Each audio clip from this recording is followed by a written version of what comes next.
Hi guys, today I'm doing a review of this sunshade set by KMF. I did receive this in exchange for my honest opinion, but I'm so super excited to have these and to use them. It is the shade set that is made for the Chevy Traverse years 2018 to 2023. My Traverse right here is a 2021. This is what it looks like. These are so super easy to put in the windows. They just pop in place and each window has its own specific sunshade.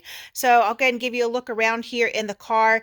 You'll see what they look like. These really block out the light really well, as you see here. So you do want to have the black on the inside and the silver on the outside. And now let me give you a look of what it looks like when all the lights are off. It is completely dark in here, as you can see.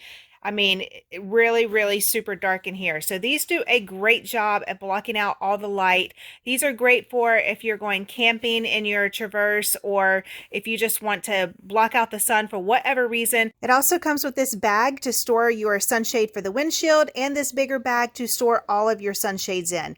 Overall, I am super happy with this sunshade set, and this is definitely a product that I recommend.